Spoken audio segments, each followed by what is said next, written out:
morning. Our scripture reading is Daniel 7, verses 1 through 14. In the first year of Belshazzar, king of Babylon, Daniel saw a dream and visions of his head as he lay in his bed. Then he wrote down the dream and told the sum of the matter. Daniel declared, I saw in my vision by night, and behold, the four winds of heaven were stirring up in the great sea. And four great beasts came out of the sea, different from one another. The first was like a lion and had eagle's wings. Then, as I looked, its wings were plucked off, and it was lifted up from the ground and made to stand on 2 feet like a man, and the mind of a man was given to it. And behold, another beast, a second one, like a bear. It was raised up on one side. It had 3 ribs in its mouth and in its teeth. It was told, arise and devour much flesh. After this, I looked, and behold, another, like a leopard, with 4 wings of a bird on its back. And the beast had 4 heads, and dominion was given to it. After this, I saw in the night visions, and behold, a 4th beast, terrifying and dreadful and exceedingly strong. It had great iron teeth. It devoured and broke in pieces and stamped what was left with its feet. It was different from all the beasts that were before it, and it had 10 horns. I considered the horns, and behold, there came up among them another horn, a little one, before which 3 of the first horns were plucked up by its roots. And behold, in this horn were eyes like the eyes of a man, and a mouth speaking great things. As I looked, thrones were placed, and the Ancient of Days took his seat. His clothing was white as snow, and his hair and the hair of his head like pure wool. His throne was fiery flames. Its wheels were burning fire. A stream of fire issued and came out from before him. And 1,000 thousands served him, and 10,000 times 10,000 stood before him. The court sat in judgment, and the books were opened.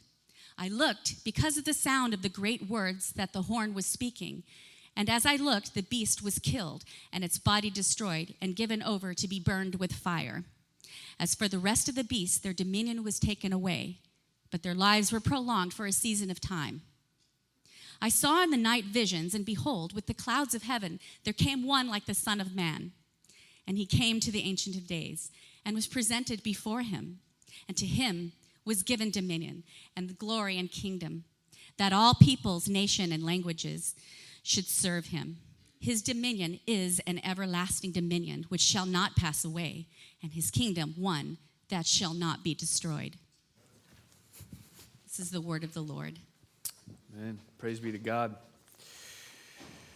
Well, hopefully you're already there in Daniel 7. Did y'all get all of that? I don't need to explain any of it. You can just go from here. Okay, good. Well, before we get in, just a quick family matter. 2 couples got engaged this past week. Right here, Will and Brooke, Stu and Megan. 3 of them were saved last year, right? And so this is like our new strategy as a church. We're going to like bring people in from the harvest. They're going to meet, they're going to get married, then we're going to have babies, and we're going to build our children's ministry from the harvest. So we're really excited for you guys, pumped, and yeah, just incredible. So anyways, Daniel 7, let's get into it. So I was reading an article on The Futurist this past week, and it was so funny to me, and I want to share it with you. It was really an article about some of the worst predictions ever made in the history of the world. And I want to share them with you because we're diving into biblical prophecy together for the first time ever as a church, and so why not look at some really bad predictions over the course of human history. Look at this one. From a Roman engineer named Julius Sextus Fontanus in AD 100. He said, inventions have long since reached their limit, and I see no hope for future developments. How about this one from John Erik Erikson, surgeon to Queen Victoria in 1873. He said, the abdomen, the chest, and the brain will forever be shut from the intrusion of the wise and humane surgeon. Again, wrong. How about this one from 1893 from a journalist? Law will be simplified over the next century. Lawyers will have diminished, and their fees will have been vastly curtailed. And all of the lawyers in the room were like, thank God that was not true. Oh, I love this one. Albert Einstein's teacher talking to Einstein's father in 1895. It doesn't matter what he does, he will never amount to anything. Two more. 1949, by a computer scientist. It would appear we have reached the limits of what is possible to achieve with computer technology. And then finally, Bob Metcalf from InfoWorld in 1995. He said, I predict the internet will go spectacularly supernova and in 1996, catastrophically collapse. I think some of us kind of wish he was right there. We don't do a very good job of trying to predict the future is the point. And yet, what's really fascinating and a little bit ironic about us humans is that we love doing it, and we do it all of the time. In fact, Intel hires a guy. They have a guy on their staff who has one job, and his entire job, salaried position, probably makes great money for this. Intel hires this guy, and his one job is to try to forecast future events so that when they design their chips, they'll actually be useful in 15 years. I think the best thing about this job is that his boss will have no idea if he's wrong for 15 years. So this is major job security. I read another story. Hindu seer, religious guru, who was convinced that he knew the exact day and year that his soul was going to depart from his body. He had predicted that the morning of November 17th, 2004, not sure exactly what time, but he knew it was that morning he was going to become a cow or something like that. And so 15,000 people in eastern India gathered to watch this guru meditate and then die, because what else are you going to do? And I don't know. That sounds like an entertaining morning for all of us. So at 6 a.m., he started meditating. And I don't know if he just chose the wrong position, like he was in downward dog. He should have been in the crane, but he didn't die. And the 15,000 people who came to watch him were so mad that they turned violent and they started a riot, and the police had to drive them home with batons. Again, we're not really good at predicting the future. Doesn't matter if you're an engineer or a futurist or a religious guru or Bob Metcalf. We don't have the ability to look down the corridor of time and stick a pin in future events, as awesome as it would be. This is why the second half of the book of Daniel is so incredibly profound and inspiring, because these 5 chapters that we're going to be looking at for the next several weeks aren't just full of human predictions about what might happen in the future. They're full of divinely inspired prophecies about what will happen in the future. Guaranteed. You can take it to the bank. Now, the first half of the book of Daniel was all historical biography. The second half of the book is all apocalyptic prophecy. And if you were here in week 1, I told you that the first half of the book is all about how to live in the present with courage and resolve and excellence and all of that. The second half of the book is all about what we're supposed to set our hope in for the future. And what we're going to see over these next few weeks is that those two things go hand in hand. So the reason that we pursue excellence in everything that we do, the reason that we can persist in obedience, the reason that we can persevere with courage and resolve, whether Babylon hates us or kings are trying to kill us or our neighbors are turning on us or whatever, the reason that we can do that is because our future is certain, that our deliverance is secure, our inheritance can't be taken from us. And so our faithfulness in the present hinges on what we know is going to happen in the future. And so that's what we're going to explore for the next few weeks in the second half of the book of Daniel. Before we get there, though, this is what the Apostle Paul was trying to convince the church at Corinth, these believers in Corinth, that should motivate their lives. And I'll show you this in 2 Corinthians 4. He's talking about all of his suffering.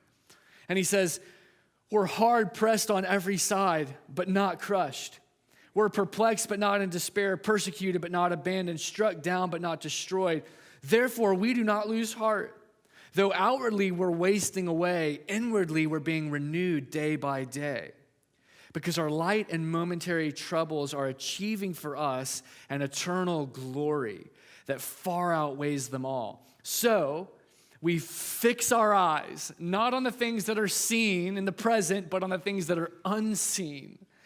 Since what is seen is temporary and what is unseen is eternal. So what I want you to see from this and what we're going to see in the rest of the book of Daniel is what actually gives us courage and joy and strength and peace in the midst of all of the pressure and all of the suffering and all of the affliction of exile. What is that? It's the fact that we can set our hearts on the promise of eternal glory. We can fix our eyes on the future, on the things that are unseen, that are eternal, not the things that are seen and fading away. Those are the things that lead to faithfulness and courage. And so my prayer for the next few weeks as we get into all this really crazy prophecy about mutant beasts and horns and all this crazy stuff, my prayer for you and my prayer for me is that our hearts would be strengthened like Paul's, that our resolve would be steeled up like Daniel's, that our confidence and our courage would be just stirred up, exactly like those Hebrew teenagers were Shadrach, Meshach, and Abednego in the face of the fiery furnace. That's my prayer for you. That's my prayer for me. So with that being said, let's dive into Daniel 7.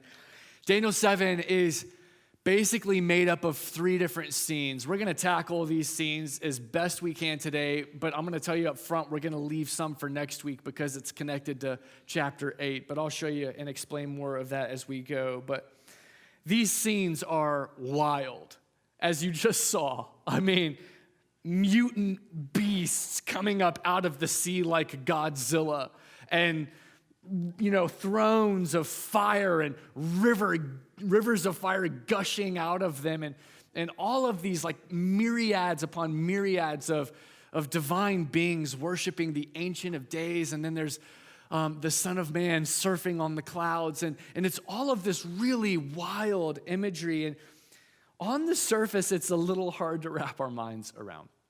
On the surface, it's a little bit intimidating, and it doesn't seem like it's going to be that easy to make sense of. But what I want you to see today is that as we unpack these 3 scenes, the message becomes obvious, and the message becomes super clear. And so I'm going to explain it to you, and you're going to leave here being like, I am a Bible prophecy expert. Like, I've got it. I'm not going to give you a timeline.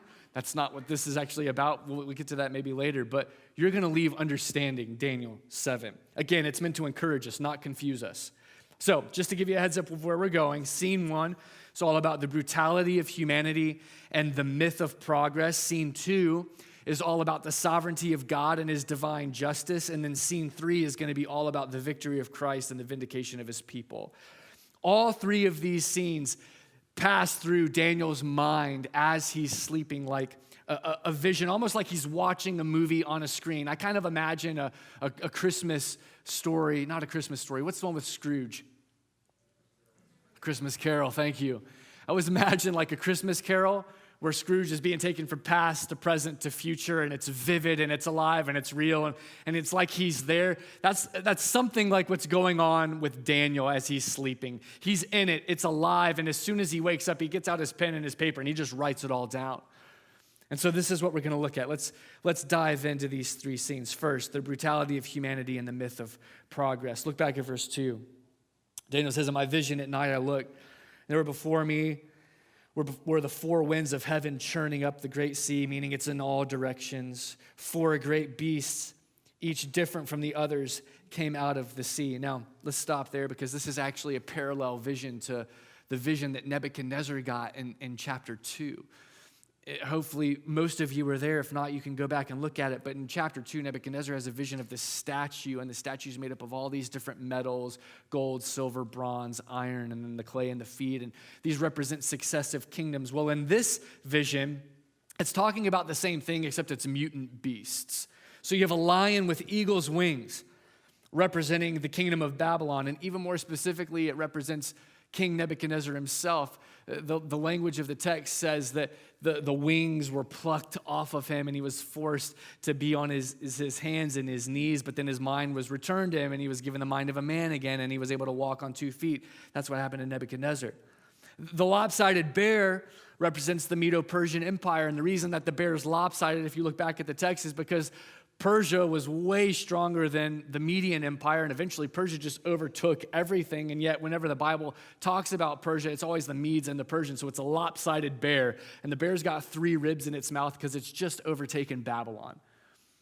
Then after the bear, you've got this leopard with 4 wings and 4 heads, and this leopard represented the Greek Empire. And the idea behind the imagery here was that the conquest of Greece was incredibly fast. Leopards are incredibly fast by themselves. Don't want to try to outrun a leopard, but if you add 4 wings onto a leopard, you got no hope. Okay, that thing is going to get you. And so that's what he's talking about. This conquest of the Greeks is going to be swift. It's going to be efficient. And if you look at Greek history, do you know how long it took Alexander the Great to conquer the known world? 13 years. It was rapid, it was swift, and it's said that after he conquered his last empire, he put his head in his hands and he wept because there was no more territory to conquer. He just did it too fast. He didn't produce an heir either, which is why this beast has 4 heads, because after he dies, the kingdom is divided up among his 4 generals, and on it goes. So this all makes sense, right? This is easy. You're an expert at Daniel 7 right now. This is where it gets fascinating, though, is beast number 4. Beast number 4 is more terrifying, more frightening, more powerful than all of the other beasts combined. And what we see as we look at Daniel 7 and as he describes this 4th beast is that there are a lot of similarities between the 4th beast and the other beasts, but Daniel makes a point. It's almost like he's bending over backwards to show us that this kingdom is different. In fact, he actually says that. Old Testament scholars agree that in some ways, this 4th kingdom represents the Roman Empire because of the iron teeth. And if you remember from chapter 2, the iron legs represented the Roman Empire. And so this kingdom, or this beast, has iron teeth. And yet, it is so much more than the Roman Empire. It's got remnants of Rome. It's got the 10 horns, which point back to the 10 toes in the statue. And what it's showing is that it's got remnants of Rome, but it's a future kingdom. It hasn't been established yet. And it's unlike any other kingdom that we have ever seen on the face of the planet. It makes sense because when you look closely at the prophecy as a whole, again, Daniel is bending over backwards to show us how different it is. I've got a couple of verses as a summary that I want to show you real quick. So, for example, in Daniel 7, verse 7, Tim, I think I have this one. Go to the next one. And the next one? Okay, I don't have it. Go back. I'm so sorry. Okay, verse 7, it says that it's different than the preceding 3. You can circle that. Hey, there it is. You found it, man. Give Tim a round of applause. Let's go, Tim. I'm not an easy guy to work for, I know. Verse 19, we're not even paying him. Verse 19 says it's different in its viciousness and its voraciousness. Verse 23, and you can circle these in your Bible if you want to. Verse 23 says it's different in the scope of its domination, its dominion. Verse 8 and 24 tell us it's different in the ruler it produced. That's important. We're going to look at that more in a minute. Verse 25, the persecution it carries out. So those last 2 are really significant, and I want to explain them a little bit more. So look at verse 8 with me. This is going to talk about the ruler that this kingdom produces. It says, while I was thinking about the 10 horns, there before me was another horn, a little horn, which came up among them. And this is talking about the Antichrist. The 3 of the first horns were uprooted before it, and this horn had eyes like the eyes of a human being and a mouth that spoke boastfully. In other words, it had eyes that looked human, but if you looked closer, behind those eyes, there was something else. There was something demonic. There was something supernatural empowering this little horn, this Antichrist. Now let's look at the persecution that this ruler carries out, verse 24. The 10 horns are 10 kings who will come from this kingdom.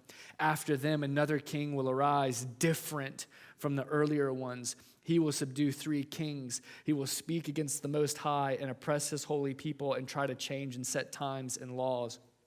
The holy people will be delivered into his hands for a time, times, and a half. Okay. Now, we're going to talk about the Antichrist in more detail next week, but I want you to understand today what Daniel's trying to communicate in this description of the four kingdoms is the fact that human history is nothing more than a succession of brutal and terrifying beast-like kings and kingdoms, hell-bent on devouring everyone and everything around them. As Barbara Tuchman once put it, revolutions produce other men, not new men. Other tyrants, other oppressors, other atrocities, other crimes against humanity, and on it goes. The regime might change, the ruler might be replaced, but the story will always be the same in the end. And all of that culminates with a kingdom that ends up being everyone's worst nightmare. That's the end of human history. The world doesn't get more peaceful, it gets more bloody. It doesn't look more and more like heaven, it ends up looking more and more like hell. The apex of human history actually becomes the apex of human evil and rebellion. Led by the Antichrist himself, it will be more savage, it will be more unjust and bloodthirsty than everything else that came before it. In other words, it won't just be different in the vastness of its dominion because it's going to cover the whole earth. It will be different in the vastness of its depravity. This is where we're going. If you think it's an exaggeration, I understand. If you think I'm being pessimistic, I get it. When I talk about the myth of progress, you could easily be like, but Ben, like we have progressed so much in the 21st century to where we were back in 500 BC. And I would be like, yes, 100%, we totally have. Science and technology and human ingenuity have improved our lives in so many incredible ways, of which I'm very grateful for. For example, we have plumbing now.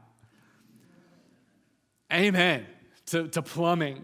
We have electricity and medicine. Like when my kids get the flu, I just give them some medicine. I'm not thinking like they're dying tomorrow,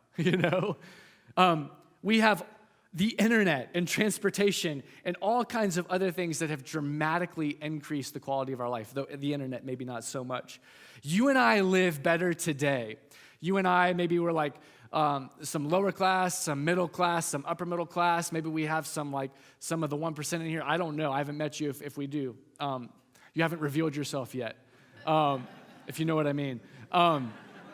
But it doesn't matter who you are in this room right now. Every single one of you live better than any king ever dreamed of 500 years before Christ was born. So that means King Nebuchadnezzar, the most powerful man on the planet, the wealthiest king who lived at the time, would have traded all of his gold for the basic necessities that you have in your home. Like he would have killed for that little thing that you've got behind the pantry door. At least ours is behind the pantry door, that little box, and you push some buttons and it just makes your food for you. What is that madness? It's magic. Like a warm shower with the snap of your finger, on and on it goes. Man, we have advanced so much. And this is amazing for me because I can't sleep without a shower at night. And I don't do well in tents. This is why I hate camping. Amen? Amen. Let's go. You know what? Like the way they had to live is a thrill for us. We just camp for fun because it makes us feel like we have nothing, and it's a thrill. It's like we're gonna die, and then we don't die and we go back to our warm. Anyway, okay. This is what Daniel wants us to see in the first scene, though. While there are a lot of things that have gotten better in the last 2,500 years about our civilizations as a whole, humanity is not more civilized than we were back then. Civilization has enhanced, but we are still barbarians. Let me prove it to you. Think about the last century. Think about Armenian Liquidation Day of 1915. 600,000 Armenians were executed with unbelievable cruelty, like some of them literally had their heads squeezed in vices until they just passed out. That sounds like Babylon, 500 BC. That's brutality. Or think about Black Friday during World War II when the Japanese troops went through Alexandria Hospital in Singapore and they bayoneted every patient and every doctor and every nurse to death. And then they tied all hundreds of Chinese civilians hand to hand and massacred them on the beaches. That's barbarism. That's Babylon, 500 BC. Or think about Stalin in the 30s or Hitler in the 40s or Idi Amin in the 70s and the brutality that they inflicted on millions and millions of people. The 20th century humanists were convinced that their generation would be the peak generation of humanity and development and progress, and utopia would be ushered in on their watches, and yet the exact opposite happened. Science and technology solved so many of our problems, but you know what it couldn't solve? It couldn't solve the problems within. It couldn't change us. And so instead of ushering in an age of peace, it just gave us more ways to kill each other, more efficient ways to kill each other. Here's the thing, though, the 21st century hasn't been much better. Middle East is still full of all kinds of conflict, all kinds of brutality. Africa is still full of bloodshed. China's trying to wipe out the Uyghurs. Putin's trying to take over Ukraine. On and on and on it goes. And so the British philosopher John Gray has written extensively on the myth of progress. You should read his work sometime. He said this. He said, our situation now is similar to what the situation was in 1930. There have been many changes and some for the better. The emancipation of women and gays, development of democracy around the world, large increases in standards of living for hundreds of millions of people. But other things are the same. Although there are different players, geopolitical struggles for natural resources, wars of ethnicity and territory, the return of religion is a central factor in political and military conflict, the world is rather like that of the 1930s. Civilization has gotten better, but humanity has not become more civilized in the process. Just look at the comment section on YouTube. Or pay attention to how people act on Twitter. We're not getting any better. We all still act like a bunch of mutant beasts. One day, all of this is going to climax in the beast of beasts, in the son of lawlessness, the little horn who will take over the world and wage war against the people of God. That's scene one. A brutal view of history, an honest view of humanity, and a terrifying view of the Antichrist that everything is leading up to. And I would just like to say at this moment in time, I am so glad that that wasn't the only scene Daniel got. That leads us to the second scene. Sovereignty of God and his divine justice. Now the scene shifts dramatically in verse 9. And if you look back at verse 9, it's like Scrooge. He's in the past, and then all of a sudden he's just swept forward to another time. It's like we're in the past, we're seeing all of these beasts coming up out of the sea. It's crazy, it's chaotic, and then all of a sudden we're in the throne room of God in heaven. Chaos is everywhere, destruction is everywhere. But now the Ancient of Days is ruling and reigning, and thrones are set up, and he's surrounded by his divine council, and there's millions of divine beings serving him and worshiping him. And there are two things that really stand out to me about God in this scene that I think are so important, because I think they're really where the beginning of hope lies for you and me. I want to show you these two things, but the world is brutal. And yes, it's only going to get worse as time goes on, especially for you and I who love him. But these two things have the power to get us through all of it with joy and with peace and with resolve.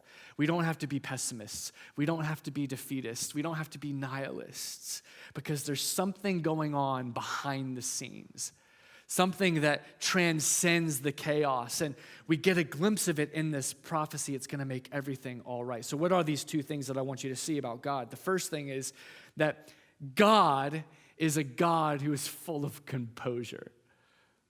And you could call it sanity or poise or whatever.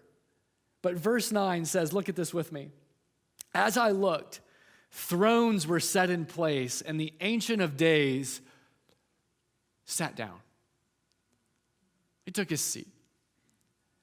And I just love that because the beasts are causing chaos. The little horn is wreaking havoc. The kingdoms of men are raging against the Lord's anointed. And anybody else in the world would be panicking at this point in time, or at least pacing up and down his courtroom and asking his counselors for some advice and for some help, but not the Ancient of Days.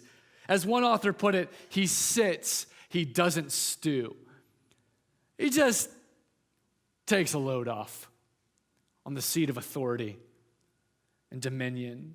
He's calm and he's composed. And Psalm 2 tells us that all of the commotion of nations are nothing more than a comedy special before him. And he sits in heaven and he laughs. It's entertainment. I was thinking about this subculture that we have in our country here, where people like to play dress up and reenact wars. Not ancient wars. We're not ancient. We're only like 100 years, 200 years old as a country. American wars from American history. There's this whole subculture where people will spend tons of money and tons of time to dress up and play war with each other. And if that's you, that's fine. That's awesome. Some people like to dress up and play sports. Some people like to dress up and play war. Have fun. It's cool. The biggest reenactment like this in our country is Gettysburg. And at Gettysburg, every single year, 5,000 of these people will show up in their costumes that they paid $4,000 for. It's a very expensive game.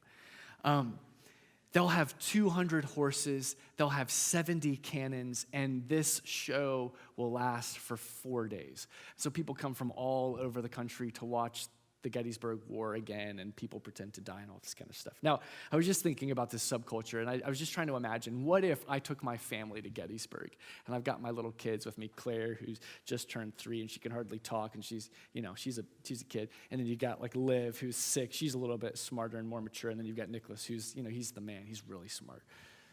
He knows what's going on, so he wouldn't be fooled. But I just imagine, we're a homeschool family. We can do whatever we want. So we're like, let's go to Gettysburg. Let's like take a field trip. Let's go have school up at the place where it actually happened. And we pack our picnic, and the kids are having a blast. And we're like, let's go eat our lunch right in the middle of the field where the war happened, where the battle happened. And we put our blanket down, and we're eating, but we have no idea that this reenactment is about to happen. And then all of a sudden, like guns start going off and cannons are exploding and angry men are yelling. 5,000 of them are charging toward us, and horses are galloping. And we would immediately be in a state of utter panic, right? Utter terror. We'd be falling over each other. I'd be grabbing Claire and Liv, and I'd be running like this, and it would be total chaos, because we'd have no idea what was going on. But here's the thing that I want you to see. Did you know that panic and terror flow out of the unknown? Terror, panic, fear, all of that kind of stuff flow out of the unexpected. This is why darkness is so terrifying, because you don't know what's in front of you. So everything's scary. And so every person who shows up to Gettysburg for the reenactment, who knows that the guns and the horses and the cannons and the angry men are nothing more than a play, are going to be having a blast. They're going to get their popcorn out, and they're going to be enjoying, oh, look at that guy just died. Oh, this is amazing. They're going to have a great time. This is what I want you to see. This is what Daniel wants us to see about God and his sovereignty in the world. Knowing the outcome of a conflict changes our response in the conflict. God takes his seat even as the beasts are ravaging his good creation, because he already knows what's going to happen to the beasts. From his perspective, there has never been a battle or a conquest or a revolution in the history of the world that was anything more than a mere reenactment. Nothing. has ever been anything that he has not seen, that he has not ordained, some of it even decreed. And so, in spite of all of our scheming and planning and warring and plotting, and in spite of the fact that the serpent is trying to wield his influence as much as he can, nothing catches him off guard. And so he sits on his throne and he gets out his popcorn and he laughs at the nations as they rage. First thing that's what we've got to see is his composure. The second thing that we see about God is that his throne is a throne of judgment. Look back at verse 9. His throne was flaming with fire, and its wheels were all ablaze. A river of fire was flowing, coming out from before him. Thousands upon thousands attended him. 10,000 times 10,000 stood before him. The court was seated, and the books were opened. I tried to give an illustration of books being opened 2 weeks ago. It was a total disaster. I'm awful at numbers, so I'm not going to try to do that again. But essentially, what God is doing is he's opening the scrolls, he's rolling out the books, and he is saying, this is what every single one of you have done, and now he's judging the world. Throughout the Old Testament, do you know what the sign of judgment was? Well, you have the flood, so that was water, but that was a one-time thing, thank God. Most of the other times, it's fire. Fire represented the presence of God, and fire represented the judging presence of God. So, for example, Leviticus 10, fire comes out of the presence of the Lord and consumes the sons of Aaron. Numbers 11, fire of his wrath consumes the people on the outskirts of the Israelite camp. Numbers 16, the fire of God's presence consumes 250 men who are offering the incense. Finally, Deuteronomy 4:24, the Israelite people are called to obey God and to worship God because he is a consuming fire and a jealous God. And so the point is that when Daniel sees the throne of God burning with fire and a river shooting out from his throne that is full of fire, the point is that the Ancient of Days isn't just sitting down with popcorn watching everything indifferently. He's not just laughing, but he is exercising judgment, and he's consuming the wickedness of mankind with the fire of his fury. The books are open, and every atrocity, every crime against humanity, every beast-like deed that has ever been carried out in the history of the world will be exposed and consumed. In the end, God purges the world of evil, and he does it with the fire of his just and his pure and his righteous wrath. Nothing takes him by surprise, and nothing goes unpunished. So he is a God of composure, and he is a God of justice and judgment. In the late 90s, Democratic Republic of Congo collapsed, and the president was forced out, and there was a season where there was just so much brutality and so many atrocities were committed, and all kinds of injustice was carried out. And one of the men who lived there, who had witnessed and endured a lot of these atrocities, and he had family members and friends who had been tortured and killed. He was able to escape with his wife and his 3 daughters, and his name was Ima. And they fled by foot to Uganda, which was over 800 miles just to flee as refugees. And they finally get to Uganda, and they have absolutely nothing. And so for several months, they lived an awful, miserable existence. They had no plumbing. They had no electricity. They barely had any food. In fact, they would eat one meal every 2 days together as a family of 5. And they just suffered and struggled. 5 refugees huddled together in a tiny room, clinging on to life.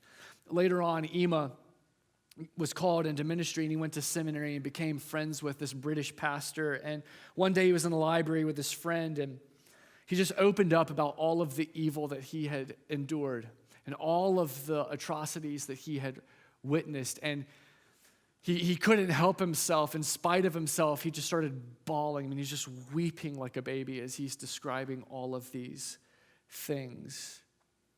Finally, he pulls himself together and he says this. He said, I could never believe the gospel if it were not for the judgment of God. Because I will never get justice in this world, but I couldn't cope if I was never going to see justice done. Years later, his friend Mark reflected on the conversation, and he wrote these words, and I think this is really important for you and for me. He said, "We in the West often recoil from God's justice for a very simple reason. We've hardly had to suffer injustice. But most people around the globe recognize that God's justice is praiseworthy and great. Of course, his mercy and redemption are even greater, but we need his perfect justice as well." Guys, that's what scene 2 in Daniel's prophetic vision is all about. If scene 1 was like a horror movie, scene 2 is like a great revenge film where the bad guys don't get away with it and the good guys are vindicated and righteousness wins and justice prevails. That's really, really good news. That leads us to the third scene, the victory of Christ and the vindication of his people. Look back at verse 13. "In my vision at night I looked, and there before me was one like a son of man, coming with the clouds of heaven. He approached the Ancient of Days and was led into his presence, and he was given authority and glory and sovereign power. All nations and peoples of every language worshiped him. His dominion is an everlasting dominion that will not pass away, and his kingdom is one that will never be destroyed." And then look at verse 27.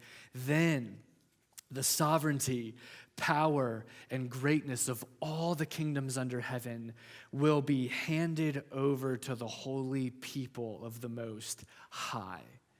His kingdom will be an everlasting kingdom, and all rulers will worship and obey him." Now, this scene is laying out for us what's going to happen at the second coming of Christ. Oftentimes throughout Scripture, this second coming is called the day of the Lord, or the day of wrath, or the day of judgment.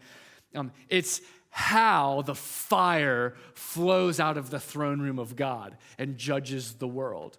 And so in 2 Peter 3:10, we have an example of this. It says, "But the day of the Lord will come like a thief, and then the heavens will pass away with a roar, and the heavenly bodies will be" what? "Burnt up and consumed," or dissolved, "and the earth and all the works that are done in it will be exposed." Revelation 1:7, "Behold, he's coming in the clouds, and every eye will see him, even those who pierced him, and all of the tribes of the earth will wail on account of him. Even so, amen." Now, we don't have time to unpack all of this, everything in this scene, in the time that we have left today. We're going to pick up on it next week because I want to talk about the Antichrist and his persecution and the ultimate vindication, and that's going to bleed into chapter 8. So I'm not going to spend a ton of time talking about it now, but there's something really powerful and really beautiful that I want to show you about Christ before we close today. This is the source, or the ultimate source, of our hope as exiles. And it's in verse 13. Look at this with me again. "He is like a son of man coming with the clouds of heaven." That's our hope as exiles, as Christians. First, he's a son of man. That means Christ isn't like those mutant beasts that came up from the depths. It means that he is truly human. He doesn't commit atrocities. He heals the afflicted. He doesn't reign with harshness. He is gentle and lowly in heart. While the kingdoms of men exploit the weak, the kingdom of the Son of Man is given to the weak. Matthew 5, "Blessed are the poor in spirit, for theirs is the kingdom of heaven. Blessed are those who mourn, for they will be comforted." Who comforts them? The Son of Man. "Blessed are the meek, for they will inherit the earth." He is humane, he is kind, he is gentle, and he is compassionate. He is the truest human who ever lived. Everything we've ever longed for. But there's more to be seen of him in verse 13. He's the Son of Man, but what else is he? He's the cloud rider. And that's the title of this sermon. I don't usually title my sermons with any thought at all. But one of the reasons I wanted to preach this book to you months and months ago was because of this passage right here. He is the cloud rider. Now listen, this is where it gets really, really cool. In the ancient world, do you know who the cloud rider was? Baal. Bel. In fact, he was known as the one who rides on the clouds. It was his official title. It was a title of rank. It was a title that signified that he was above all of the other gods. He was the one in control of heaven and earth. He was the one who rode on the clouds. So he had authority and dominion and glory and power. And as a result, he deserved to be worshiped. So throughout their history, the Israelites had a really complicated relationship with Baal. They were constantly going back and forth. They'd worship him, and then they'd go back to Yahweh. They'd worship him, and then they'd go back to Yahweh. They'd worship him, and even when they'd go back to Yahweh, they'd keep up the high places in the mountains so that they could keep going back to Baal. And so as the writers of the Old Testament were writing, what they wanted to do is they wanted to show the nation of Israel and all of the nations that surrounded them that there was actually a God who was higher than Baal. That he wasn't the one who rode the clouds, but there was one who was above him. And so they stole his title and gave it to Yahweh. And so all throughout the Old Testament, Yahweh is called the one who rides on the clouds. And it was because they were trying to take this title from Baal and say, hey, this is actually his. He's the God above all other gods. He's the one who should be worshiped. So in Psalm 104, bless the Lord, O my soul. It's one of the most famous songs that we have. You know, bless the Lord, O my soul, 10,000 Reasons. It's a great song. Gets a little bit redundant after a while, but it's a great song. Bless the Lord, O my soul, who makes the clouds his chariots and who rides on the wings of the wind. They're stealing this title from the serpent and they're giving it to Yahweh. Worship him. Isaiah 19, look, Yahweh is riding on a swift cloud and is coming to Egypt. And the idols of Egypt, all of the gods of Egypt are going to tremble in front of him. And the heart of Egypt melts in his inner parts. Every time the Old Testament writers use this imagery of a cloud rider, they are mocking and displacing the serpent. That's the point.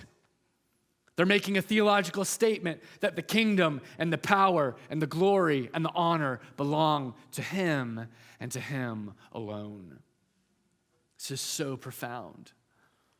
Because in this prophecy, guys, we see two very important things about the Messiah. First, we see that he is the Son of Man, which means he is truly human. And second, we see that he is the rider of the clouds, which means that he is the God above all gods. So he will be a man and he will be God at the same time. They had no category for that. Like, I know that seems really redundant to us because we're 2,000 years removed, but this was an epiphany. That God would become man was actually blasphemy, which is one of the reasons why they hated Jesus so much. But this is the prophecy of Daniel 7. He will be man and he will be God in one. So then Jesus steps onto the scene 500 years later. And when he starts calling himself the Son of Man, this was his favorite title for himself, by the way. When he starts calling himself the Son of Man, everyone starts paying attention and all of their ears are pricked and they're like, wait a second, that's Daniel 7. What are you doing?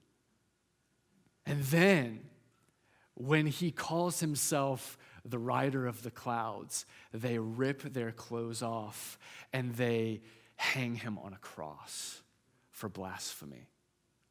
If you don't remember this story, Caiaphas, the high priest, has arrested Jesus. He's holding an illegal trial in the dead of night to try to figure out what to do with him. And he's asking Jesus all these questions. Jesus is just standing there silently, not moved, not worried. Finally, Caiaphas blurts out in anger, just tell us, are you the Christ? Are you the Messiah? Are you the Son of God? And look at what Jesus says in Matthew 26. He says, you have said it.